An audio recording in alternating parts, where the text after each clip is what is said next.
Hey guys, welcome back to my channel. It's Tim here. Thank you so much for joining me today. I hope you're doing well. Today's video is going to be a tutorial and I will be guiding you through the steps to create this cute little mermaid scene. I think this painting will be a great place to start if you're just beginning your Procreate journey, or if you're an experienced artist and you're looking for something fun and colorful to paint. I've been really looking forward to the new Little Mermaid movie, so I wanted to do something kind of fun and under the sea inspired. So this is going to be a really interactive tutorial and I can't wait to dive in. So getting into it, all of the brushes that we're going to be using can be found in the default Procreate library. The only brush that you will need that isn't in the default iPad version is the damp brush, and that brush can be found in the Pocket Procreate version for iPhone. So we'll be using the damp brush, and I highly recommend turning the grain scale down to about 15%. We will be using the soft airbrush, the technical pen, and the script liner tool, and the light leak tool. I am using a square-sized canvas, and there are also two different outlines I would like you to take a screenshot of and to trace over for your own painting with the technical pen. That way you have a skeleton for your own painting and the mermaid. That way they turn out similar to the painting I'm creating. I've included here a screenshot of both of my palettes, that way you can see how I've got it set up, and I've included the hex codes here in the video and in the description box, that way you can recreate the colors that I used at home. And if you recreate this painting, I would absolutely love to see it, and I would love to know what you think of the painting below. So if you're on Instagram, tag me at TimStarStudio, and if you need to take any breaks throughout the painting process, please feel free to. I've included a painting break in the video as well, so when you're ready, let's begin. First, we're going to lay down our background color with the third blue in the first row over the entire canvas. Next, in a new layer, you're going to take the fourth blue in the first row with the soft airbrush and lay a vertical wash of color over the middle of the painting. And then using the fifth blue in the first row, lay a stripe of color in the very center of the painting that's just a little bit lighter. And then you're going to use the Gaussian blur tool and blur it to about 50%. In a new layer, using the water pen, you're going to use the second dark blue in the first row, and then we're going to start sketching out some of the underwater hill shapes, starting with one of the bigger ones in the upper right-hand portion of the painting, and then leaving a little space between the two in the middle lower section in the front of the one that you just created. Then in that same layer, using the darkest blue, which is the first blue in the first row, in the middle lower right hand side, sketch another mountain shape in front of the ones that you just created, and then one on the left hand side, which will be the lowest section that crosses over to the right hand side at the very bottom. In the upper left hand corner, you're going to create another little hill shape that's upside down, and you're going to fill it in to create the illusion of an underwater grotto. I ended up having to re-record that sentence so many times because it ended on the phrase underwater grotto. I ended up having to really slow it down because I kept getting tongue-tied and saying underwater grotto several times more than I would like to admit to. Making videos has made me a lot more aware of my enunciation in real life as well. Next, using the damp brush with a small size and medium opacity, we're going to lightly blend out over the edges with the blur tool, and you don't need anything too sharp here, so if the edges are a little blurry, that's perfectly okay. Then in a new layer, using the third blue in the first row and the soft airbrush, we're going to create a U shape to outline the left, right, and bottom side of the painting. And then using the Gaussian blur tool, we're going to blur it to about 60% and then turn the opacity of that layer down to about 60% as well.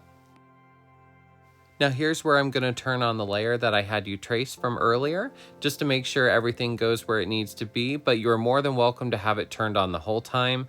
I'm going to turn the opacity of this layer down to about 16%, so that way it's very lightly there, and I would make sure that that layer is on the very top, that way it doesn't cross over anything that we create below it.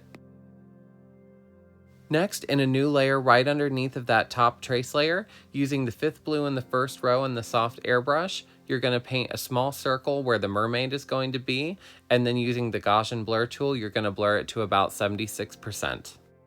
Next, in a new layer, using the damp brush, you're going to put the layer into overlay, and then using the lightest blue, that is the sixth color in the first row, with a small size and medium opacity, we're going to lightly create some texture over top of the mountain shapes we created from earlier, making sure to use long sweeping motions, that way everything looks very blended. I decided here to create a copy of that layer and merge them down just to add a little bit more color texture to the image, and then I'm going to lightly blend it out. And then I'm going to start adding a little bit of color texture over top of the background of the water as well, and then just lightly blend it out.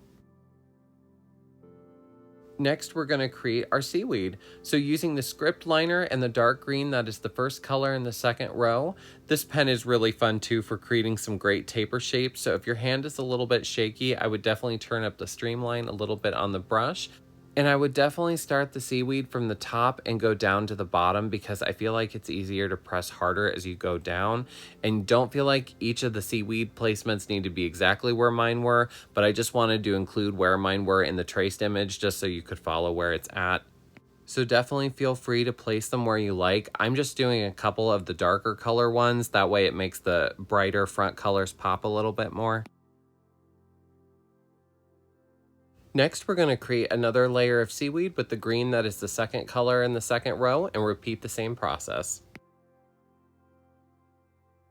And then with the third color in the second row, which is the lightest green, we're going to add a couple of lighter strokes just to give it a little bit more depth. Now we're going to get to start my favorite part. So next we're going to start creating our sea creatures, and we're going to start with the jellyfish. So going over to the jellyfish outline with the second color in the third row, using a new layer in the water pen, you're going to fill in the outline. Next, to create the tentacles, using the water pen again, you're going to use the first color in the third row, that is the dark pinkish purple, and create 3 or 4 wiggly paint strokes in the center of the jellyfish. And then in a new layer, using the second color in the third row, that light pink again we used, create 5 wiggly paint strokes over top of what you just painted. So you should have something that looks like this. Now we're going to create our fish. So using the yellow, that is the third color in the third row, and then the orange, that is the fifth color in the third row, you're going to trace over the lines and repeat what I do. So I had a couple of colors picked out originally, but then I decided to just paint one fish and change the hue just to make it a little bit easier for you guys. So I'm going to use the technical pen now. I felt like this was the easiest way to trace over these lines and get like a more crisp looking fish. Now, crispy fish is definitely delicious, but that's not the kind of fish we want here. So once your outline is filled in with the yellow, again using the orange color, that is the fifth color in the third row, you're going to fill that in, and then you're going to fill in the tail fin and the bottom fin as well. Then using the black and the white, which are the fifth and sixth colors in the second row, you're going to create 2 dots for the eyes. So next, to make this really simple, we're actually just going to copy and paste this fish over top of the other traced fish outlines. You are more than welcome to recreate the colors that I've picked, or feel free to have fun with the hue and saturation tool, which is one of my favorite things to do, as you go and pick different colors for each of them.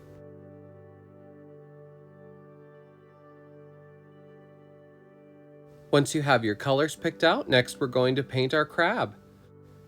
So crabs are really symmetrical, so it will really help to turn on the vertical drawing guide and then to turn on the drawing assist. So using the orange, that is the fifth color in the third row, with either the script liner or the technical pen, you're going to fill out the crab outline.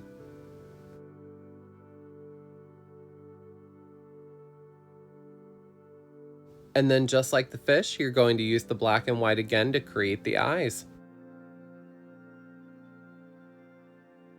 Once you're happy with how he looks, I'm just going to make mine just a little bit bigger and then move him over. And then just to make things just a little bit easier on ourselves, I'm going to merge the crab, the jellyfish, and all of the fish just onto one layer. That way we're not working with so many layers.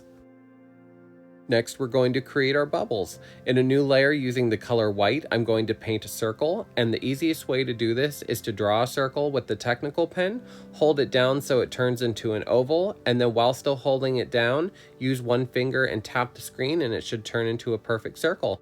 And then inside of the dot, you're basically going to create a backward semicolon. So you're going to create the comma shape that's curved and then a dot on top. And then just like the fish, we're going to copy and paste each new bubble onto the traced outline areas, and you can flip them, reverse them, or change their size in any way that you like. And then once you have all of your bubbles created, you're going to merge them all onto one layer. Next, you're going to make 2 more copy layers of this layer, so there are 3 bubble layers in total. So the very top one, you're going to set an overlay, and the very bottom one, you're going to set an overlay. So you're going to have overlay, normal, overlay. The very bottom bubble layer, that is an overlay, you are going to use the Gaussian blur tool and blur it to about 11%, and then turn the opacity down to about 95%. And then the middle layer, that is in normal, turn it to about 30% opacity. And then we have our bubbles. And I wanted to take a moment and thank you so much, friend, for supporting my channel. It means so much to me, and if you're enjoying this video so far, I invite you to like, comment, and subscribe. It really helps my channel out, and I hope that you're enjoying this video so far. I had so much fun making it. Which brings us to our painting break. So if you need to move or to stretch, or if you just need to take a small break, I will be waiting for you when you're ready to restart. So let's start part 2. So we're going to begin painting our mermaid. So you're going to start by turning the mermaid trace drawing on and turn the layer opacity down to about 10% or so. It will also help you to put a white background underneath of it. That way you're not distracted by the background colors. And there is a different palette with different hex codes specifically for the mermaid. So when you're ready, let's begin. So using the technical pen and using the first pink color in the first row, we're going to outline her body and her face and then fill it in.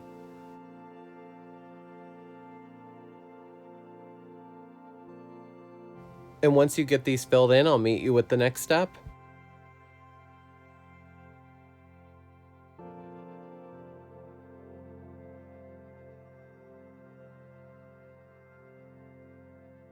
Next, you're going to create a layer over top of the body. That way the purple bikini top sets over top of the body.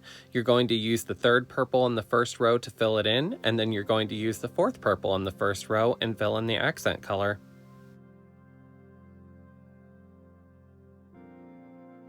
Now we're going to fill in the tail. So on a new layer, using the orange, that is the first color in the 2nd row, we're going to fill in the tail color. I did find it was a little easier just to fill in the whole thing and then paint the accent colors on top. I'm also not going to clean up the edges right away too, because a lot of the accent colors are going to cover it, but we'll clean those up at the end. Then in a new layer, on top of the orange tail, we're going to use the green, that is the 2nd color in the 2nd row, and you're going to fill in the 2 panels of green on the tail.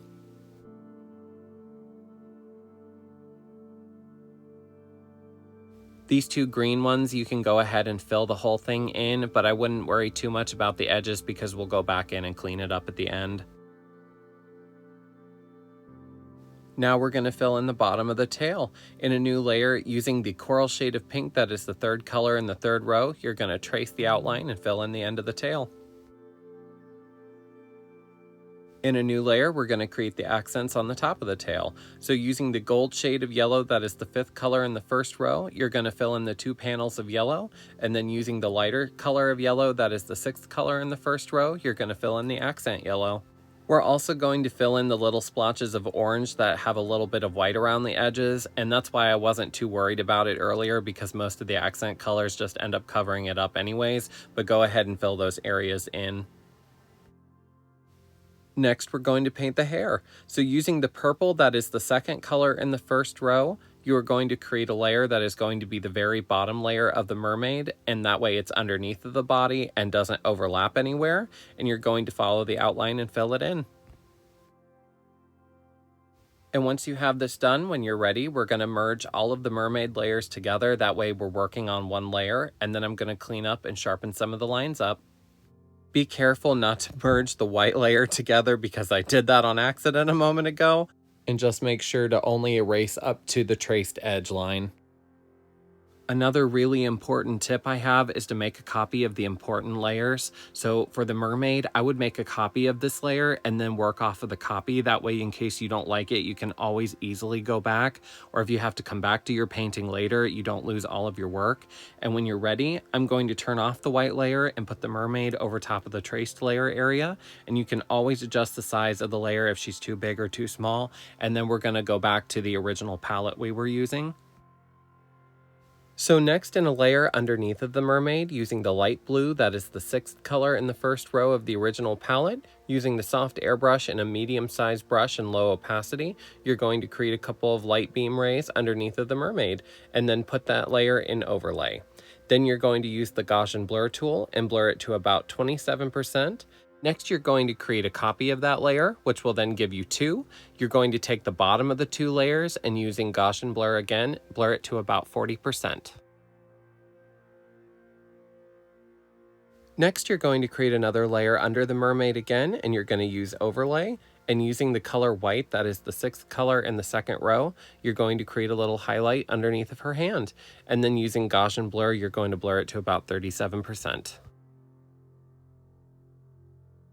In another new layer, using the darkest blue, that is the 1st color in the 1st row, with the soft airbrush, you're going to paint a deep U shape around the edges of the painting, and then you're going to use the Gaussian blur tool and blur it to about 31%. Then you're going to put the layer in overlay and then turn the opacity of the layer down to about 58%. Now we're entering the home stretch of our painting. So we're going to put a little bit more texture over top of the background. So going underneath of the mermaid and all of the animals and the seaweed layers back to the original background layers. Using the damp brush, putting the layer in overlay and using the color white. With a small brush and medium opacity, we're going to lightly add a little bit more texture to the background hills and then lightly blend it out.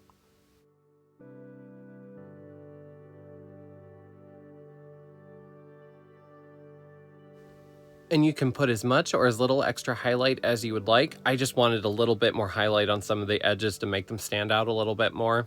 When you're happy with your blending, I'll meet you back at the next step.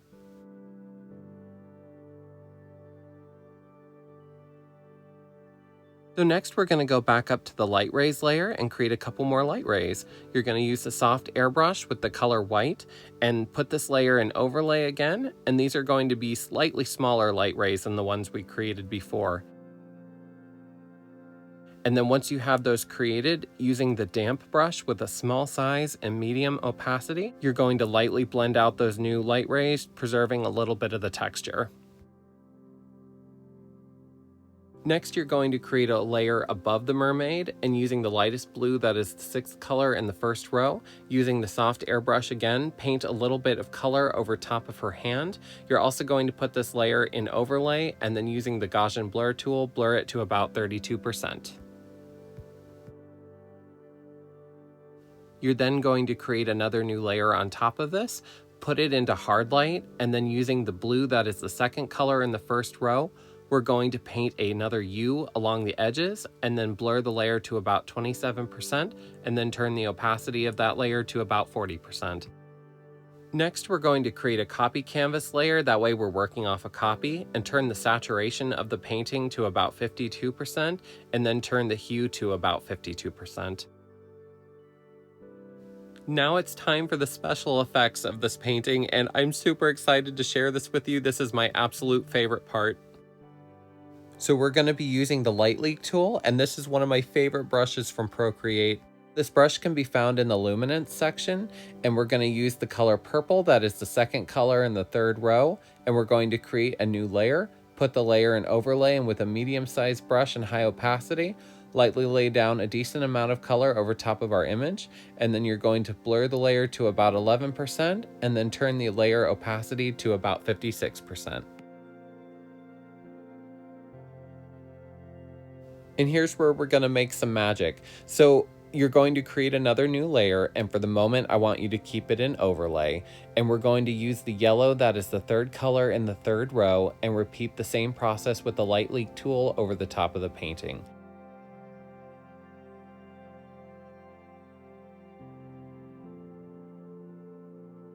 This is where I had an idea, and we're going to make it look more like water reflections. From overlay, you're going to take the layer and put the layer into divide mode, which is a complete game changer. It's such a cool effect and it really makes it look like the water is rippling. And then I turn that layer down to about 35%. And then I'm going to repeat the same process and create a new layer and put it back into divide mode to exaggerate the effect even more. And then I'm going to turn the opacity down to about 59–60% or so, and we're done. So the last thing we're going to do is to sign our painting. I am so proud of you, friend, and I hope you had fun painting this. I had a lot of fun creating this piece for you. Being able to share something I love so much with you is truly the best feeling.